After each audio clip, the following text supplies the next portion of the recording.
Selamat berjumpa kembali dalam rangkaian Pualam pada hari ini. Dan Pualam saat ini ditemani kembali dengan suasana alam di sekeliling kita. Kita akan mensyukuri kemurahan Tuhan melalui alam bagi negeri kita. Dan ibu bapak, saudara-saudari yang dikasihi Tuhan, kita juga mendengar banyak sekali suara. Ada burung, ada kendaraan yang lalu lalang. Ini memang dengan sengaja dipersiapkan demikian untuk kita boleh menikmati bersama-sama situasi yang terjadi. Saya akan membacakan untuk kita semua pada surat Roma pasal 14, Roma 14 yang mengungkapkan demikian. Terimalah orang yang lemah imannya tanpa mempercakapkan pendapatnya, yang seorang yakin bahwa ia boleh makan segala jenis makanan, tetapi orang yang lemah imannya hanya makan sayur-sayuran saja. Siapa yang makan, janganlah menghina orang yang tidak makan. Dan siapa yang tidak makan, janganlah menghakimi orang yang makan, sebab Allah telah menerima orang itu.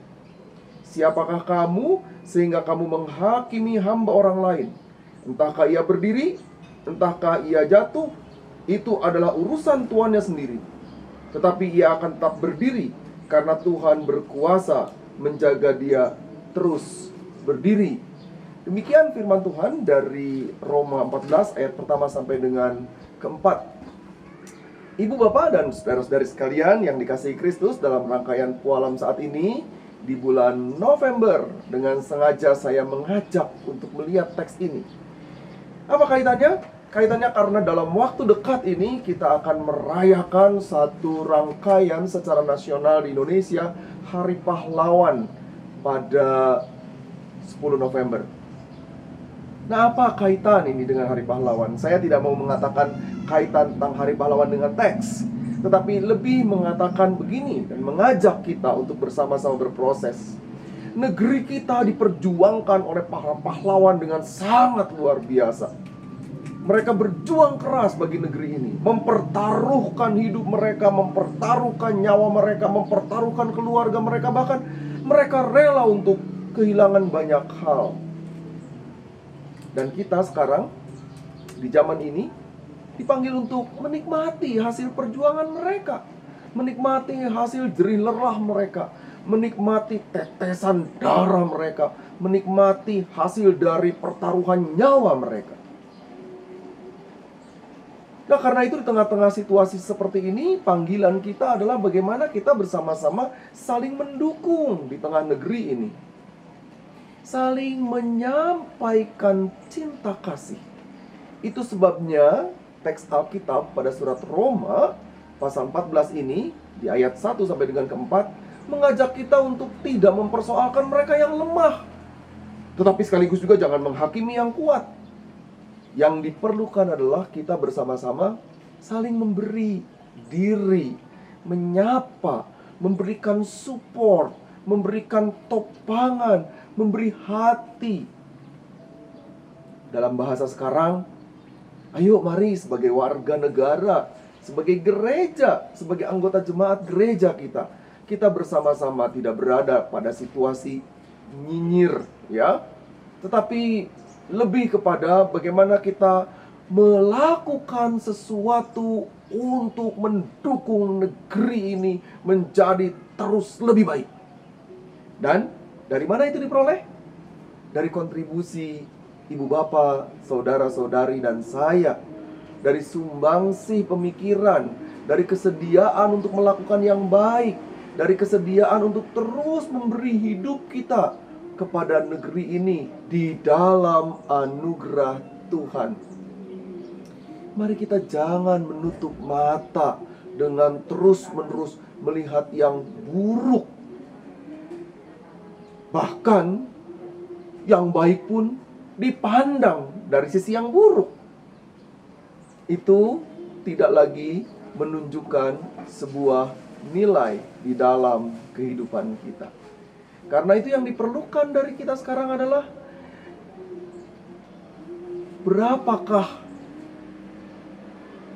kontribusi iman yang mau kita hadirkan. Berapa banyak pemberian diri kita untuk apa yang bisa kita hadirkan. Berapa banyak yang bisa kita kontribusikan bagi negeri ini? Berapa besar kesediaan kita untuk terus membangun bersama. Di dalamnya gereja diharapkan boleh hadir. Di dalamnya gereja diminta untuk menyuarakan kasih Allah itu. Di dalamnya gereja diharapkan terus-menerus memberikan cinta kasihnya. Dan kita bersama-sama saling menerima satu dengan yang lain, saling menyambut satu dengan yang lain, saling memberikan support satu dengan yang lain, saling memberi diri untuk merasakan betapa besarnya buah pengorbanan dari yang lain. Karena itu, di tengah-tengah perjalanan kita, ibu dan bapak, saudara-saudari yang dikasihi Tuhan Yesus Kristus, ada sebuah panggilan yang kuat. Maka saya ingin sekali lagi membaca teks ini. Tidak semua, tetapi ungkapan demikian. Terimalah orang yang lemah imannya tanpa mempercakapkan pendapatnya. Kenapa kalimat ini muncul? Karena di tengah-tengah situasi seperti itu, kalau kita selalu memandang orang yang lemah iman dengan cara terus-menerus mempersoalkan, maka sebenarnya kita tidak berada dalam sebuah posisi untuk membangun. Lalu apa yang terjadi dengan saya di tengah-tengah keberadaan kelemahan iman? Ya, masing-masing berkata demikian. Mari kita menyediakan diri untuk diproses. Mari kita menyediakan diri untuk dibangun.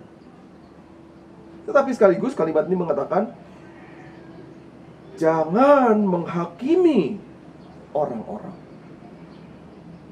Dan kalau ada orang yang memberikan teguran untuk kita, mari kita membuka diri untuk berefleksi, untuk introspeksi, merenung secara mendalam. Nah, di tengah-tengah rangkaian kita merayakan Hari Pahlawan ini, maka panggilan kuatnya adalah kita bersama-sama belajar dari perjuangan para pahlawan itu. Belajar dari mereka. Belajar untuk menunjukkan kegigihan, kesediaan para pahlawan untuk memberi diri. Dan kita bersama-sama melakukan segala sesuatu supaya saling mendukung. Boleh mengkritik? Tentu boleh. Tapi apakah boleh menghina? No, itu bukan jalan yang baik. Apakah boleh kemudian menganiaya? Apalagi itu. Kalau Tuhan anugerahkan kepada kita hikmat, kepandaian, kemampuan, maka mari kita lakukan dengan santun. Kita lakukan dengan tata krama, sehingga yang menerimanya pun ikut dibangun karenanya. Tuhanlah sang memberi anugerah, Tuhanlah sang cinta, Tuhanlah yang telah memberikan kita negeri yang berlimpah-limpah susu dan madunya ini, dengan kekayaan yang luar biasa, yang telah direbut dan diperjuangkan oleh para pahlawan. Maka mari kita jangan tiba pada sebuah situasi untuk saling menuding, untuk saling menyalahkan, untuk saling menganiaya. Tetapi mari kita bersama-sama saling menopang, saling memberi diri, saling mensupport. Dan sekali lagi, mari kita mulai dari hidup persekutuan kita di gereja kita, di tengah-tengah rumah tangga kita. Saat ini saya mempertunjukkan situasi areal Indonesia yang luar biasa ini dengan segala kemegahannya. Ini adalah hasil perjuangan, dan seperti syair lagu, di sana tempat lahir beta, dibuai dan dibesarkan bunda. Dan panggilan kita saat ini menyapa Indonesia dengan cinta kasih. Kita mulai dan teruskan dengan kesediaan untuk terus-menerus mensupport pembangunan negeri dan pembangunan manusia di dalamnya. Tuhan memberkati, Tuhan menyapa kita, dan Tuhan mengasihi kita. Tuhan yang memberikan Indonesia, dan kiranya Tuhan juga yang memampukan kita untuk merawatnya di dalam cinta yang Tuhan beri. Tuhan memberkati. Salam.